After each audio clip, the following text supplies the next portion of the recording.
welcome back. This little guy, the DJI Mini 3 Pro, has been with me for a long time. I think this is now 2 years old. And back, I think in 2023, when it was first released, it had quite the hype. It was quite the popular back then, and yeah, everybody wanted to have one.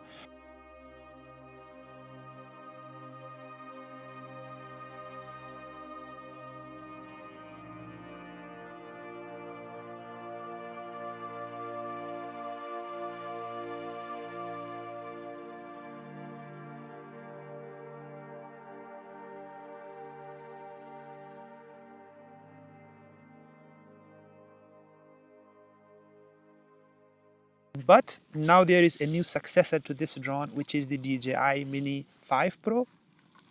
And it is supposed to have a lot of improvements because it is a newer drone. This is from this year, and for me, I think the most important one is the 1-inch sensor.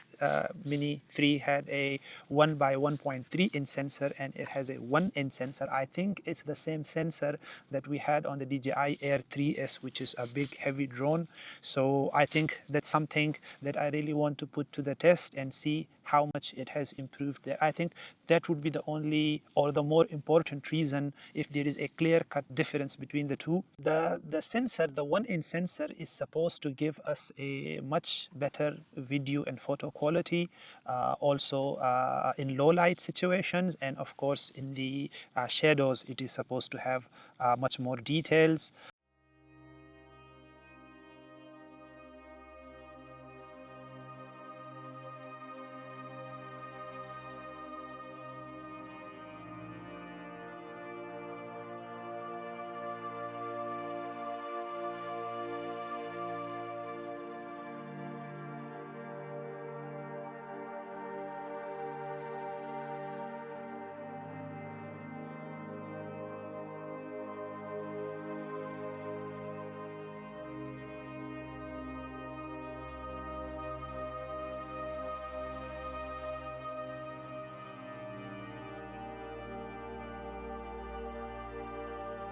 So I'm going to fly both of these today. Today here we have -5°C, and it's almost 40 km/h winds here today. So I think it will be a very good test for both of these drones.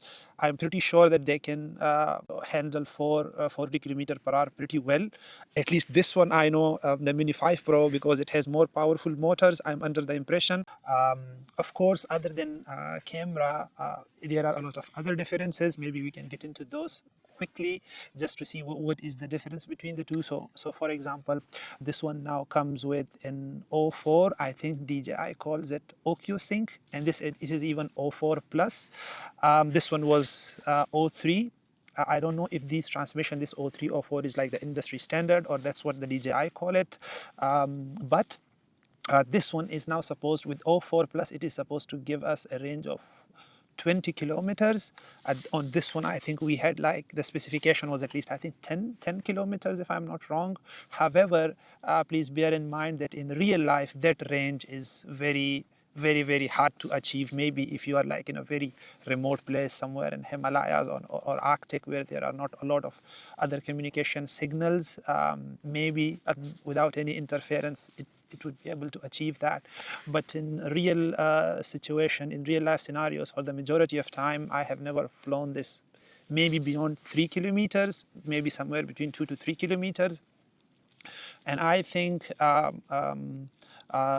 also with these new regulations, you have to keep your drone inside VLOS. I think VLOS stands for visual line of sight. So your drone has to be within your sight. If you fly it beyond that, then you need another person, a spotter basically. So when it goes out of your VLOS, somebody else can still keep an eye on it. Where is the drone, for example? So that kind of range would be, I think, not that useful either, at least in majority of scenarios. So as you can see, I am in no way delusional to think this drone is not better than this one. Indeed, it is. The sensor on this one is supposed to be 1 inch, and so far I will add some footages here. I think I'm very impressed by the quality. It also has a 2x zoom. This one also has a zoom, but the problem with the zoom was that that footage was hardly usable when you use the zoom on this one. On this one, even the 2x zoom is still, it's not as good, but still it's usable footage.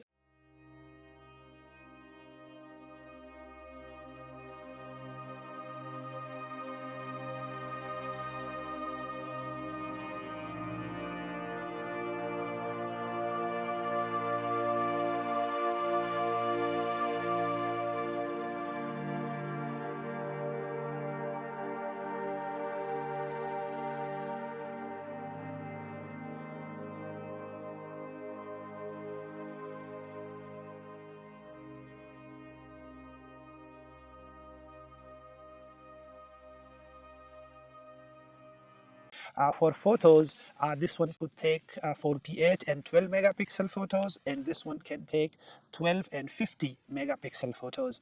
But the 12 megapixel photos are supposed to give you a much better dynamic range.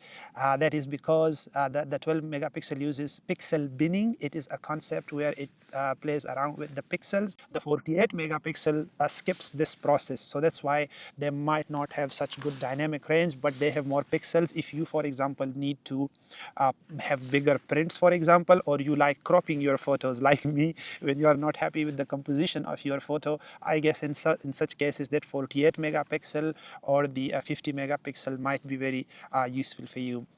Other than this, the Mini 5 Pro also come with another nice feature. I often come here with my bike here, and I always used to think for the drone to follow you, either you use the follow mode, which doesn't work from very far away, or you have to handling it.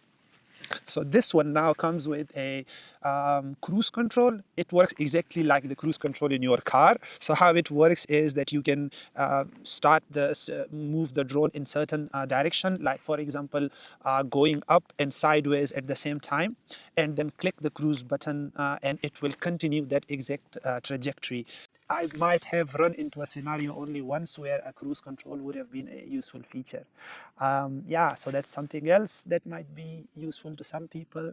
Other than that, both of these drones come with battery. I think the battery on this one now says that it is supposed to give you 36 minutes, and this one is supposed to give you 34 minutes. Again, the specified or the ones mentioned by the DJI, in real life, it is very, very hard to get that time, that much flight time out of these two drones. Those specifications are for a scenario like almost perfect flying conditions, maybe somewhere where there is absolutely no wind. Today we have here up to 40 kilometer per hour of wind. Some of the gusts are even more than 40 kilometer per hour. So it's very windy here in such situations, or if you are flying it, for example, in sports mode, or you are recording in higher frames per second, of course that time will come down and down. In the real world, I believe I have gotten maybe 20 minutes out of this one. A 20-minute flight time would be a very good deal on this one. And on this one so far, I think I might have gone just like a minute over 20. That is the best case scenario. So yeah, I don't think so that 35 would be very easily achievable. However, both of these drones also comes with an extended battery, and with the extended battery, this one and both of them are supposed to give you around 50 minutes of flight time. I am not 100% sure if because I've never used those two, but the problem is that if you use those batteries, then both of these drones would go beyond 250 grams, in which case the regulations would change. The regulation under which you can fly these, they would change.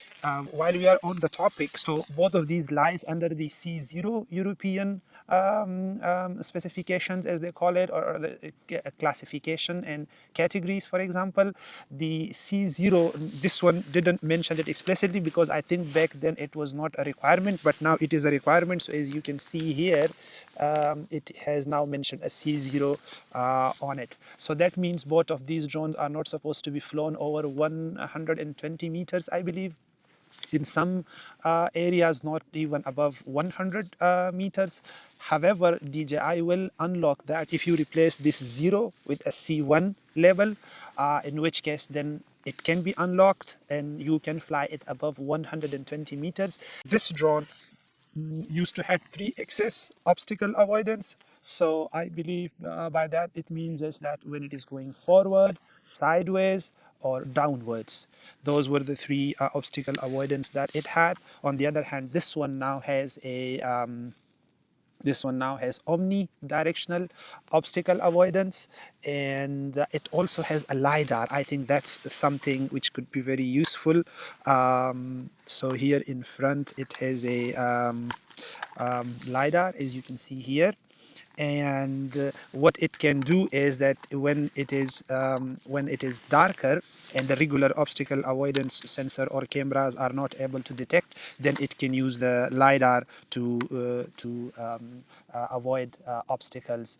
It is also very helpful, especially when you are returning to home. You see a 3D path, the one that it will take to come back to its home point. I think that's something else which could be very useful. Other than that, so as we just discussed, that this one has a much better camera. This one could do 4K at 30 and 4K at 60 frames per second. However, this one can do 4K in 30, 60, and 120 frames per second. In fact, it can do 240 frames per second, but only in 1080p. I think for that, the drone needs to be in slow motion mode. Technically, I think as mentioned in the specification, both of these are supposed to give you a, should be flown under 40 kilometers per hour of winds. However, I have flown this beyond 40 kilometers, or at least I have seen gusts of wind which were more than 40 kilometers per hour, and it hold up nicely. The image stabilization on these are very good, and it hold up pretty nicely, to be honest. The footage was still usable. In some cases I had to use maybe a little bit of post-production stabilization if the needed be, but the footage was all right. It was still usable, so that's something else to look forward to. I guess those are all the important information that one might take into account. There is one more thing. This one has a little more powerful motors, so can go a little faster than this one. But I think those faster motors or more powerful motors, even though makes it more stable and more faster, especially if you are using the active track. This one now also has the active track 360, where you can customize more parameters while trying to active track some objects. But with those motors, those a little more powerful motors, this is also a little more noisier.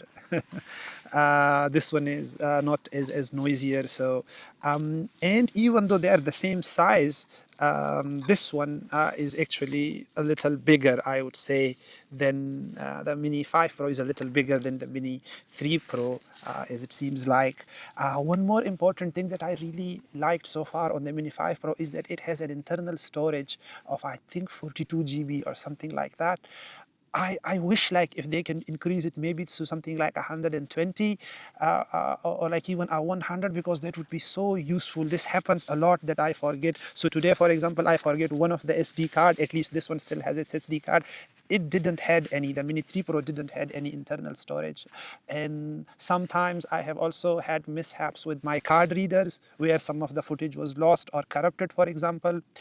So I think this internal storage could be a really good thing. I wish if they could improve it a little more.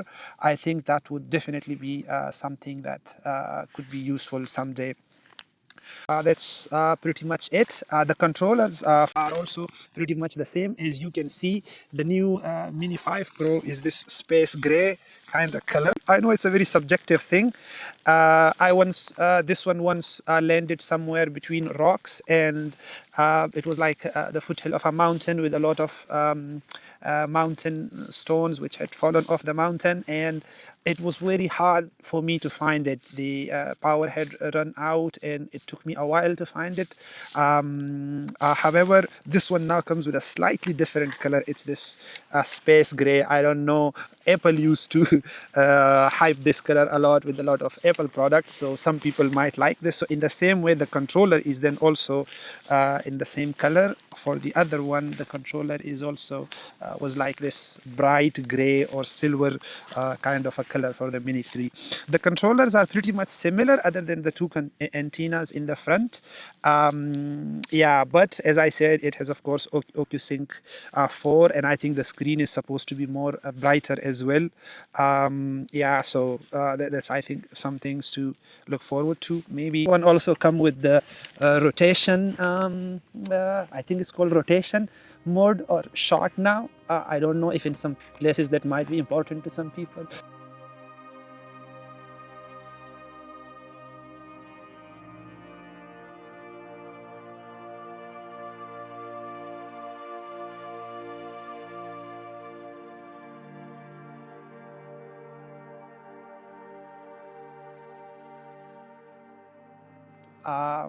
Yeah, I guess those are all the points that I could have thought of. I hope you guys like the comparison. Please let me know what did I miss, what else is more important to your flow. Maybe you there is something else that is more important to you.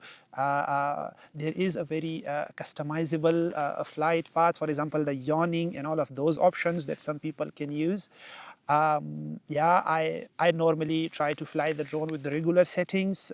In very rare scenarios where you want to take some shot, for example, I might have used those, but normally I always use them with the default or the standard settings. So I think that's that. I guess, yeah, I guess that's everything from my side. Thank you very much for watching. I hope it helps.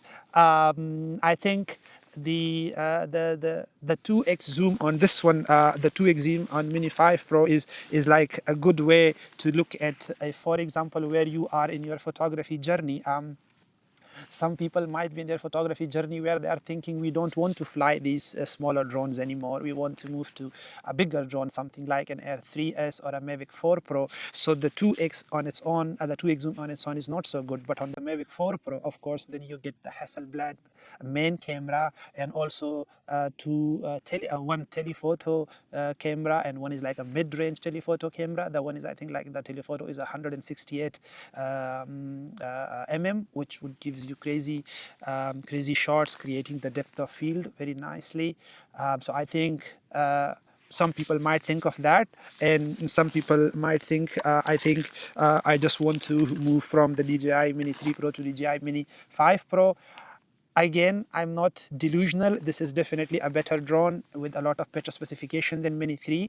And also the DJI Mavic 4 Pro has a lot of other better feature than this one. But the thing is that with Mavic 4 Pro, it's a lot more heavier. So hiking with it or carrying it around is not easy. And another thing is that that drone is also, I think, in C2 category. So that's 900 grams plus. So for that also, then you need the A2 license to fly that around. The word that I have got from some people is that the camera on this is close to the Mini Mavic 4 Pro. I mean, maybe we can do another video where we can compare this one to the Mavic 4 Pro and see.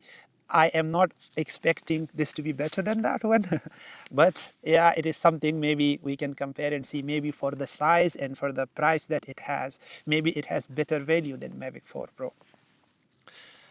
So that's it, guys. Thank you very much for watching. That's all for today. I'll see you around. Let me know, what do you guys think. Bye. Ciao.